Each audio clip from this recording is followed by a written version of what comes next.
कार्बनिक खेती क्या है? तो कार्बनिक खेती काफ़ी इको फ्रेंडली खेती है, काफ़ी एनवायरमेंटल फ्रेंडली खेती है, यानी कि वो पर्यावरण को बिल्कुल नुकसान नहीं पहुंचाती, उनके साथ दोस्ताना व्यवहार करती है।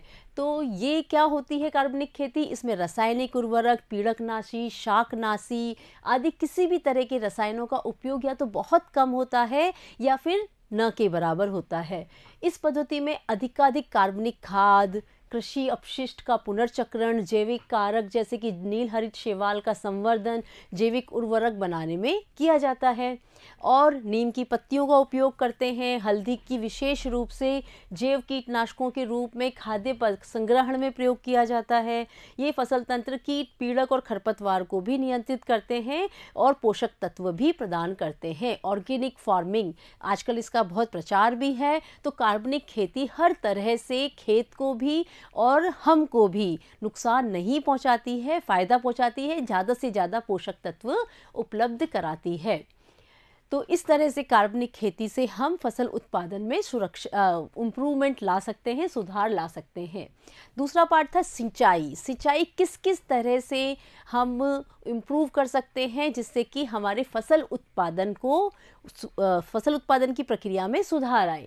तो खेतों में फसली पौधों को विभिन्न माध्यमों से, नहरों के माध्यम से, रिजर्वेयर के माध्यम से, कुएं, नलकूप के द्वारा पानी देने की प्रक्रिया को सिंचाई कहते हैं। सिंचाई क्या है? पेड़ पौधों को पानी देना। उसको अलग अलग माध्यमों से हम पानी देते हैं। क्योंकि भारत में क्या अधिकांश खेती वर्षा पर आधारित है, लेकिन कई जगह पर जब पानी उपलब्ध नहीं हो पाता है तो पेड़ पौधों को पानी भी देना पड़ता है। फसल की उपज समय पर, मानसून आने और वृद्धि काल में उचित वर्षा होने पर निर्भर करती थी। पहले ऐसा होता था कि मानसून अगर सही समय पर आ गया, बरसात सही समय पर हो गई, यानी कि जिस समय फसल ग्रो कर रहे हैं, वृद्धि कर रहे हैं, उस समय अगर बरसात आ जाएगी तो फसल अच्छी हो जाएगी। और उस समय बरसात ना आके जब उनका फूल देने का टाइम आ जाएगा, बीज देने का टाइम आ जाएगा, अगर उस समय बरसात आती है तो वो बरसात ज़्यादा काम की नहीं रहती है। तो इस तरह से ये हम पूरी तरह डिपेंडेंट थे मानसून पर। लेकिन अब हम अच्छे से सिंचाई कर पाते हैं, यानी जिस समय पौधे को सबसे ज़्यादा पानी की आवश्यकता होती है तो हम सिंचाई द्वारा उनको पानी उपलब्ध करा देते हैं।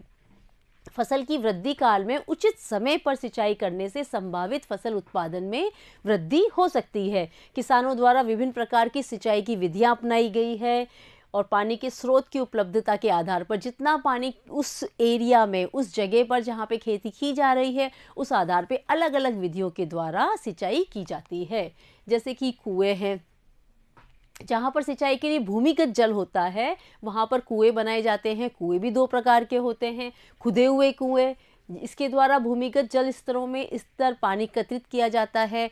नीचे पानी हम खोद कर पानी को इकट्ठा कर लेते हैं। दूसरा है ट्यूबवेल।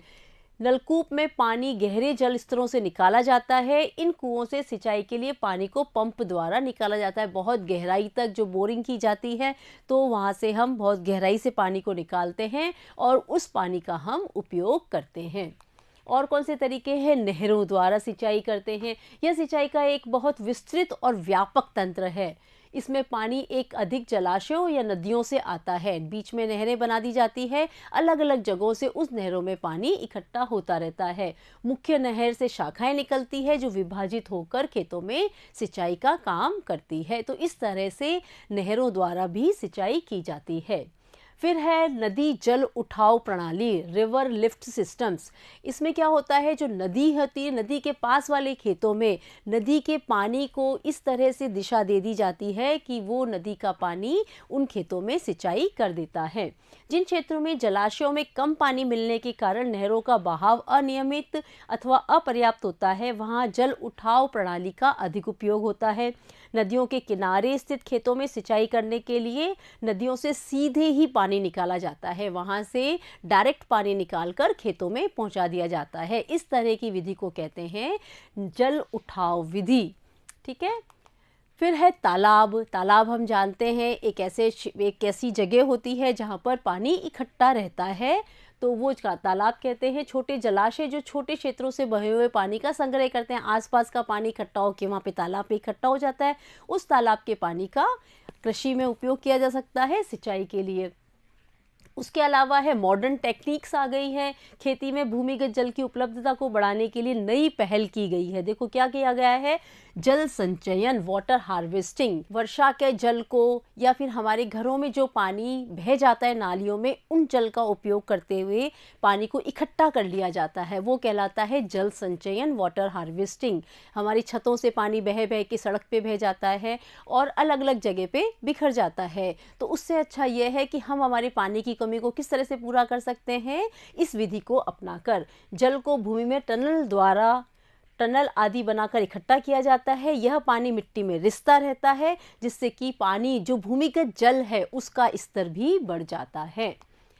फिर जल विभाजन विकास विधि, भूमिगत जल के स्तर को बढ़ाने के लिए छोटे छोटे बांध बनाए जाते हैं। ये छोटे बांध वर्षा के पानी को बहने से रोकते हैं और मृदा अपरदन को भी कम करते हैं। इस तरह से सिंचाई की जाती है अलग अलग विधियों द्वारा, जगह की उपलब्धता, पानी की उपलब्धता के आधार पर। फिर आता है फसल पैटर्न। फसल पैटर्न को भी तय करके, डिसाइड करके हम फसल उत्पादन में इम्प्रूवमेंट ला सकते हैं, सुधार ला सकते हैं। देखिए किस तरह से, इसमें उसी खेत में अधिक लाभ प्राप्त करने के लिए उपयोग कर सकते हैं। इससे फसल बर्बाद होने के खतरे, बीमारी आदि को कम किया जा सकता है। इस उद्देश्य के हेतु निम्न तरह से फसलें उगाई जाती है। फसल पैटर्न बदलना है तो देखो फसल पैटर्न को किस तरह से बदल सकते हैं। एक है मिश्रित खेती, मिक्स्ड फार्मिंग। तो जैसा कि नाम से दिखाई दे रहा है कि मिश्रित खेती मतलब अलग अलग तरह की फसलों को एक साथ उगाना। उसके बाद है अंतरा फसलीकरण, इंटरक्रॉपिंग, फसलों को बदल बदल के उगाना। और फिर तीसरा है फसल का चक्रीकरण।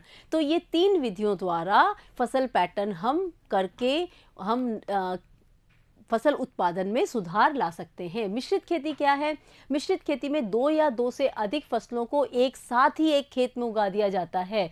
जैसे कि गेहूं और चने को उगा दिया जाता है, गेहूं और सरसों को उगा दिया जाता है, मूंगफली और सूर्यमुखी को उगा दिया जाता है। तो जो इनके कॉम्बिनेशन बनाए हुए हैं कि इनको इस तरह से उगा दिया जाए, तो इसका भी आधार है। देखो इसका क्या आधार है? इससे मिट्टी के उपजाऊपन में सुधार आता है, क्योंकि गेहूं और चना इन दोनों की ज़मीन से जो मांग होगी, मिट्टी से जिस तरह के मिनरल्स की आवश्यकता होगी वो अलग अलग होगी। तो इस तरह से जो एक ही मिट्टी है वो दोनों तरह के पौधों को उगा पाती है।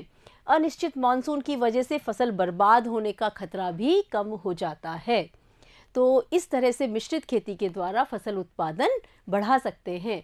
और अंतरा फसलीकरण, इसमें क्या होता है, इसमें 2 या 2 से अधिक फसलों को एक साथ एक ही खेत में निर्दिष्ट पैटर्न में उगाते हैं। कुछ पंक्तियों में एक प्रकार की फसल लगाते हैं, फिर दूसरी वाली पंक्ति में दूसरी तरह की फसल लगाते हैं, उसके एकांतर में स्थित दूसरी पंक्तियों में दूसरी प्रकार की फसल को उगाते हैं। और फसल का चुनाव इस प्रकार करते हैं कि उनके पोषक तत्वों की आवश्यकताएं भिन्न भिन्न हो, सभी पोषक तत्व एक ही फसल को नहीं चाहिए हो, इस तरह का उसमें ध्यान रखा जाता है, जिससे पोषकों का अधिकतम उपयोग हो सके। जैसे कि सोयाबीन के साथ मक्का को उगाते हैं, एक पंक्ति के अंदर सोयाबीन के पौधे उगाए जाते हैं और दूसरी पंक्ति के अंदर मक्का के पौधे उगाए जाते हैं।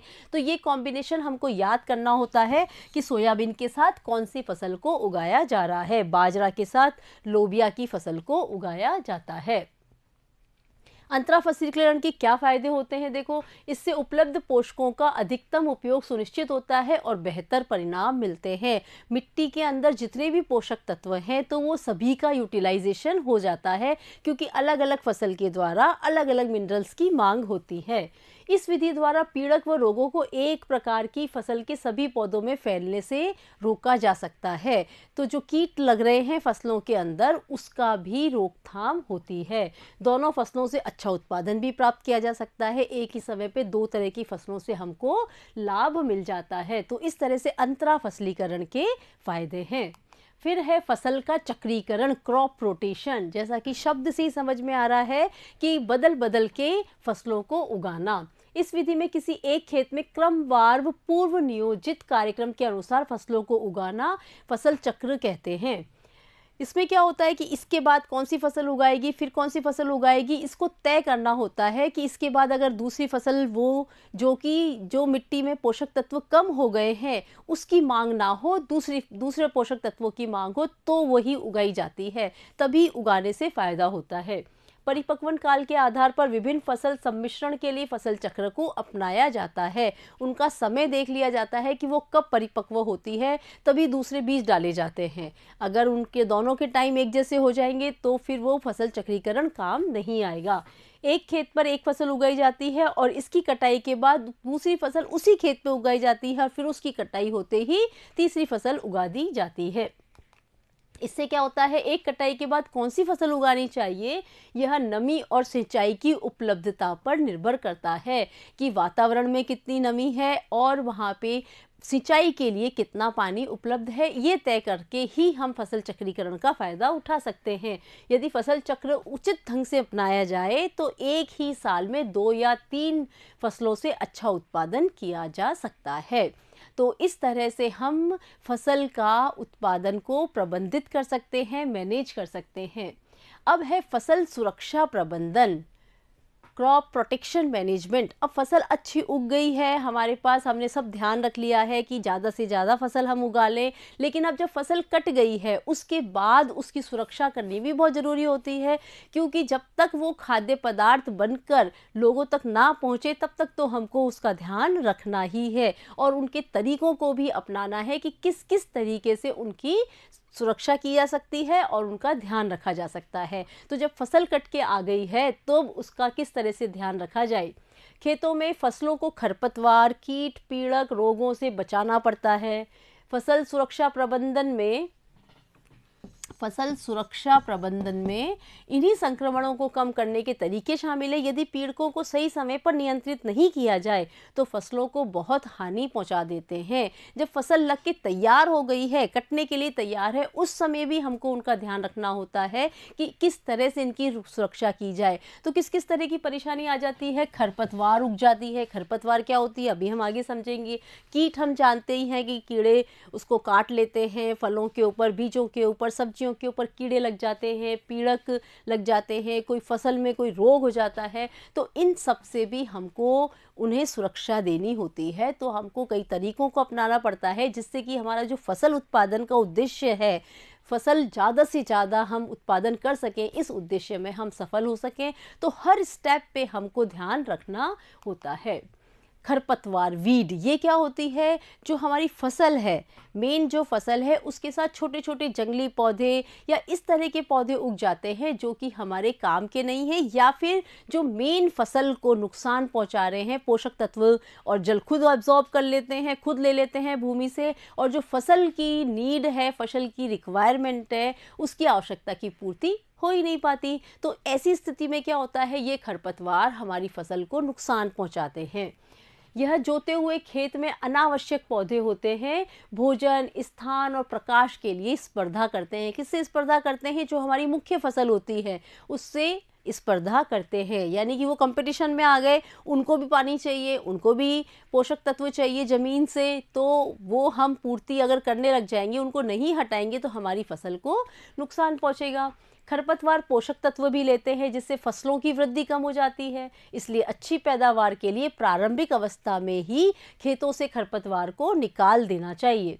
जैसे कि ये कौन कौन सी खरपतवार उग जाती है, गोरवू, जेंथियम, गाजर घास, पार्थेनियम जिसको बोलते हैं, मोथा, साइरेनस रोटेंडिस, ये इसके वैज्ञानिक नाम हैं इनके, और ये हमारे सामान्य नाम हैं जिनका हम इस्तेमाल करते हैं। तो ये कुछ जनरल खरपतवार है जो कि मेन फसल के साथ उग जाया करती है। इनको किन किन तरीक़ों से हटा सकते हैं, देखें। यांत्रिक तरीके, मैकेनिकल तरीके तो क्या है कि आप हाथ से इनको हटा दो, कोई खुरपी लेके इनको हटा दो और गहराई तक हल चला लो, हाथों से छटाई कर लो, जोत लो, इस तरह से हटा सकते हैं। दूसरा तरीका कौन सा हो सकता है, प्रिवेंटिव मेथड्स, निरोधक विधियाँ, समय पर फसल उगाना, उचित क्यारियाँ तैयार करना, अंतरा फसलीकरण और फसल चक्र। इस प्रयोगों को, इनका प्रयोग करते हुए भी हम खरपतवार से छुट्टी पा सकते हैं, इनसे हम निजात पा सकते हैं। कीट, पीड़क, इंसेक्ट्स वगैरह से कैसे बचा जाए, ये फसल के स्वास्थ्य को प्रभावित करते हैं और उत्पादन में कमी करते हैं। तो जो कीटनाशक का प्रयोग करेंगे तो हम कीट पीड़कों से बच सकते हैं, सारे इंसेक्ट से बच सकते हैं। कीट पीड़क निम्न तरीकों से पौधों पर आक्रमण करते हैं। ये मूल, तने और पत्तियों को काट डालते हैं। ये पौधे के विभिन्न भागों में कोशिकीय रस को चूसते हैं। ये तने और फलों में भी छिद्र कर देते हैं। निम्न तरीकों से इन्हें नियंत्रित किया जा सकता है। पीड़कनाशी रसायनों का उपयोग करके, अब इनको नियंत्रित भी तो करना पड़ेगा। ये हमको पता लग गया कि ये जड़ों में, तनों में और पत्तियों को काट लेते हैं। हम छेद देखते हैं पत्तों में छेद किए हुए, जैसे पालक की सब्जी आ रही है तो पत्तों में छेद मिलते हैं, कई फलों में छेद मिलते हैं। तो ये क्या है? कीड़े हैं, कीड़ों की वजह से छेद हो गए हैं। तो अब इनको नियंत्रित कैसे किया जाए? पीड़कनाशी रसायनों का उपयोग करके। पीड़कनाशी रसायनों का छिड़काव करना पड़ता है। ग्रीष्म काल में हल से जुताई करके, अगर खेत की हल से जुताई कर दी जाए गर्मियों में, तो भी इन कीटनाशकों से, कीट पीड़कों से हम निजात पा सकते हैं। अब फसल रोग, क्रॉप डिसीजेज, अगर फसल को ही कोई रोग लग जाता है तब हमारा फसल उत्पादन में फर्क आ जाएगा। पौधों में रोग बैक्टीरिया, कवक और वायरस जैसे रोग कारकों द्वारा होता है, वो फसल में बीमारी लग जाती है। ये मिट्टी, पानी और हवा में उपस्थित रहते हैं और इस माध्यम से पौधों में फैलते हैं। तो इनको भी किस तरह से हम बच सकते हैं कि कोई फसल में कोई बीमारी ना लगे? शाकनाशी, कीटनाशी, कवकनाशी आदि का उपयोग करके इन्हें नियंत्रित किया जा सकता है। इन रसायनों को फसल के पौधों पर सीमित मात्रा में ही छिड़कते हैं, ज़्यादा भी नहीं छिड़क सकते। अगर ज़्यादा छिड़केंगे तो उसका असर हमारी फसल पे भी होने लग जाता है और फसल हमारे किसी काम की नहीं रह जाती। अधिकाधिक उपयोग से बहुत सी समस्याएं भी उत्पन्न हो जाती है। अगर कीटनाशकों का ज़्यादा उपयोग करेंगे तो समस्याएं उत्पन्न हो जाती है, जैसे कि कई पौधों और जानवरों के लिए विषैले हो जाते हैं, कड़वे हो जाते हैं। पर्यावरण प्रदूषण के कारक भी बन जाते हैं। अगर इनका कीटनाशकों का ज़्यादा प्रयोग करेंगे तो क्या होगा? पर्यावरण भी प्रदूषित होगा। प्रश्न है, निम्नलिखित में से कौन सी परिस्थिति में सबसे अधिक लाभ होगा और क्यों? किसान उच्च कोटि के बीज का उपयोग करें, ये क्या है? बीज का उपयोग करे, सिंचाई ना करे अथवा उर्वरक का उपयोग ना करे, तो ये परिस्थिति क्या, ये स्थिति उसके लिए अच्छी होगी? किसान उच्च कोटि के बीज का उपयोग करे, सिंचाई ना करे। सिंचाई अगर नहीं करेगा तो ये कैसे हो सकता है कि अच्छा फसल उत्पादन हो? और उर्वरक का भी उपयोग ना करे तो ये परिस्थिति तो अच्छी नहीं हो सकती। हमसे प्रश्न क्या पूछा है? निम्नलिखित में से कौन सी परिस्थिति में सबसे अधिक लाभ होगा? तो ये परिस्थिति में तो अधिक लाभ होने की संभावना तो नहीं है। दूसरी परिस्थिति को देखते हैं। किसान सामान्य बीजों का उपयोग करे और सिंचाई करे एवं उर्वरक का उपयोग करे तो इसमें तो लाभ हो सकता है, लेकिन उसमें क्या कर रहा है? ये सामान्य बीजों का उपयोग कर रहा है, तो इसमें लाभ तो होगा लेकिन उतना लाभ नहीं होगा, ज़्यादा लाभ भी प्राप्त किया जा सकता है। तीसरा वाला ऑप्शन क्या दे रखा है? किसान अच्छी किस्म के बीजों का प्रयोग करे, सिंचाई भी करे, उर्वरक का उपयोग करे और फसल की सुरक्षा की विधियां भी अपनाए। तो बहुत ऑब्वियस है, अगर हम एग्ज़ाम के अंदर प्रश्नों को ध्यान से पढ़ते हैं, सोचते हैं और हमारे सामान्य ज्ञान का प्रयोग करते हैं, हमारी कॉमन सेंस का भी प्रयोग करते हैं, तो सवाल का जवाब हमको याद करने की आवश्यकता तो नहीं रहती ना, हम अपने आप ही समझ के उसको उत्तर लिख सकते हैं। तो ऑब्वियसली अगर ये स वाली परिस्थिति है, इसी परिस्थिति में अच्छा लाभ होगा और अच्छी फसल का उत्पादन होगा। अब हमसे पूछा है क्यों ऐसा होगा? क्यों अच्छी किस्म के बीज का प्रयोग करने से अधिक लाभ होगा? क्यों सिंचाई करने से, उर्वरक का उपयोग करने से, फसल की सुरक्षा करने से अच्छा लाभ होगा? इसको हम विस्तारित रूप से भी लिख सकते हैं, अपनी समझ के आधार पर भी लिख सकते हैं। अगर ध्यान से सभी वीडियो को देखेंगे तो हम इनके जवाब को आसानी से लिख पाएंगे। तो देखिए, परिस्थिति स में सबसे अधिक लाभ होगा, ये तो सिंपल क्वेश्चन का जवाब हो गया। उत्तम किस्म के बीजों का उपयोग करने से फसल रोगी प्रतिरोधी, वो फसल कैसी होगी? रोग प्रतिरोधी होगी, मतलब आसानी से उस फसल में रोग नहीं लगेगा। उच्च गुणवत्ता वाली होगी, अधिक उत्पादन भी देगी। ठीक है, अगर हम अच्छे किस्म का बीज का प्रयोग करेंगे तो वो कैसी होगी? रोग प्रतिरोधी होगी, उसमें आसानी से रोग नहीं होगा, उसके उत्तम गुण होंगे और उत्पादन भी अधिक होगा। समय पर सिंचाई करने से और उर्वरकों का प्रयोग करने से क्या होगा? फसल की स्वस्थ वृद्धि होगी, यानी कि अच्छी फसल उगेगी। फिर फसल की कीट पीड़क, खरपतवार आदि से अगर हम सुरक्षा भी करेंगे तो क्या होगा? फसल खराब नहीं होगी और वह बाजार में अच्छे मूल्य पर बिकेगी और किसान को लाभ होगा। तो अगर इन सब चीज़ों का वो ध्यान रखता है तो इस तरह से किसान को लाभ होगा। अब है अगला पॉइंट, अनाज का भंडारण। अनाज का भंडारण भी करते समय हमें ध्यान रखना होगा और उसमें सुधार करते रहेंगे तो हमको अधिक मात्रा में अनाज उपलब्ध रहेगा। फसल उत्पादन के भंडारण में बहुत हानि हो सकती है। हमने पूरे समय तक ध्यान रख लिया, अच्छी किस्म के बीज का भी प्रयोग कर लिया, उर्वरकों का प्रयोग कर लिया, सब चीज़ों का प्रयोग कर लिया, समय पे सिंचाई भी कर ली और हमारी फसल अच्छी उग गई। अब जब अनाज हमें मिल गया तो उस समय उसके भंडारण का अगर हम ध्यान नहीं रखेंगे तो हमको बहुत हानि हो सकती है। हानि के लिए निम्न जिम्मेदार कारकों को इस तरह से हम श्रेणीबद्ध कर सकते हैं। दो तरह से उनको हम कर सकते हैं कि किस किस तरह से हानि हो सकती है। एक है जैविक कारक और एक है अजैविक। तो जैविक मतलब जीव जंतु, कीट, कीड़े मकोड़े, ये सब कारण हो सकते हैं। इसमें कीट, कृंतक, कवक, चींचड़ी तथा जीवाणु आते हैं। ये सब कारक हैं जो कि हमारे अनाज को बर्बाद कर सकते हैं, उसमें हमको बहुत हानि पहुंचा सकते हैं। और अजैविक कारक कौन से हैं? भंडारण की जो जगह है वो सही नहीं हो, प्रॉपर नहीं हो, उसमें नमी का और ताप का जितनी आवश्यकता है उतना उसको नमी या ताप ना मिले तो उसमें हानि हो सकती है। तो ये हैं अजैविक कारक। इन कारकों के कारण उत्पाद पर निम्न प्रभाव होते हैं। अगर ये दोनों कारक, जैविक और अजैविक कारकों का अगर हम ध्यान नहीं रखेंगे तो हमारी फसल पे क्या प्रभाव पड़ेगा? गुणवत्ता का निम्नतर हो जाएगी। हमारी जो फसल है, जितनी अच्छी हमने पैदावार करी है, उसकी क्वालिटी कैसी हो जाएगी? लो हो जाएगी।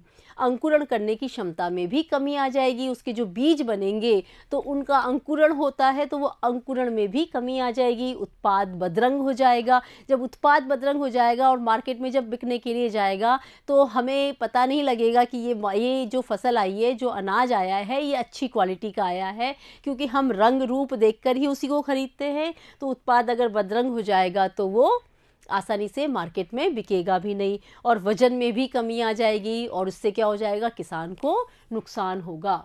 ये सभी उत्पाद बाजार की कीमत को कम कर देंगे। इन कारकों पर नियंत्रण पाने के लिए उचित उपचार व नियंत्रण विधियां निम्न है। अब ये सब जो कारण है, इनके ऊपर हमको नियंत्रण पाना पड़ेगा, उनका उपचार करना पड़ेगा। तो किन विधियों का हम इस्तेमाल करते हैं? उत्पाद के भंडारण से पहले भंडार का उचित उपचार व व्यवस्थित प्रबंधन होना चाहिए। तो जहाँ पे भी अनाज को रखा जाना है वो जगह को एक बार चेक कर लेना चाहिए। उसमें कोई परेशानी है तो उसका उपचार कर लेना चाहिए और सब अच्छे से ध्यान रख लेना चाहिए, उसका व्यवस्थित प्रबंधन कर लेना चाहिए। उत्पाद की नियंत्रित सफाई हो। जो भी फसल को रखा जाना है, जो भी अनाज को रखा जाना है, उसकी अच्छी तरह से सफाई हो कि भाई उसमें कोई कीड़े मकोड़े ना हो, कोई कवक लगी हुई ना हो, कोई दीमक लगी हुई ना हो। अगर वो साफ सुथरा है तो वहाँ पे वो भी सुरक्षित रहेगा। उत्पाद को पहले सूर्य के प्रकाश में सुखा लेना चाहिए और फिर उसको छाया में सुखा लेना चाहिए। इससे कि उनकी रहने की समय बढ़ जाता है। धूमक, फ्यूमिगेशन का उपयोग जिससे कि पीड़क मर जाए। धुएं का उपयोग, धूमक का प्रयोग करने से दीमक, कीड़े मर जाते हैं, पीड़क मर जाते हैं। तो अब है फसल की सुरक्षा के लिए निरोधक विधियां और जैव नियंत्रण क्यों अच्छा समझा जाता है? क्यों सही है कि भाई निरोधक विधियों को अपनाया जाए, जैव नियंत्रण को अपनाया जाए? क्यों सही है? फसल सुरक्षा की निरोधक विधियां एवं जैविक नियंत्रण विधियां न तो फसल को और न ही पर्यावरण को नुकसान पहुंचाती है, जबकि रासायनिक कीटनाशी, पीड़कनाशी आदि के प्रयोग से फसल विषाक्त हो सकती है, भूमि एवं जल प्रदूषण भी हो सकता है। अगर हमारे द्वारा अपनाई गई विधियां रासायनिक उर्वरकों का प्रयोग करेंगे तो हमको नुकसान हो सकता है, और निरोधक विधियां और जैविक नियंत्रण विधियां अपनाएंगे तो हमारी फसलों को नुकसान नहीं होगा बल्कि उनकी कीमतें भी बढ़ेगी। भंडारण की प्रक्रिया में कौन से कारक अनाज की हानि के लिए उत्तरदायी हैं? जब अनाज का भंडारण कर रहे हैं तो उनकी हानि किस किस प्रकार से हो सकती है, ये हमने पढ़ा था। देखिए वापस से, भंडारण की प्रक्रिया में जैविक और अजैविक दोनों कारक अनाज को हानि पहुंचाते हैं। कीट, कृंतक, कवक, चींचड़ी, कीटाणु, जीवाणु आदि भंडारित अनाज को हानि पहुंचाते हैं। अजैविक कारक भंडारण के स्थान पर नमी, उपयुक्त ताप का अभाव आदि कारक फसल की गुणवत्ता, फसल का वजन, बीजों का अंकुरण क्षमता आदि को कम कर देते हैं। उत्पादन बदरंग हो जाता है, बाजार मूल्य कम हो जाता है। इन पर नियंत्रण कर फसल को अच्छी तरह सुखाकर धूमक का प्रयोग करके भंडारित करना चाहिए, जिससे उसमें पीड़क उत्पन्न नहीं हो। तो ये जैविक कारक हैं और ये अजैविक कारक हैं जो कि हमारे अनाज, जो भंडारित अनाज है, उनको हानि पहुंचाते हैं। तो इस तरह से हमने इस फसल सुरक्षा को हमने समझा, फसल सुरक्षा को किस तरह से हम मैनेज कर सकते हैं, प्रबंधित कर सकते हैं। Thank you.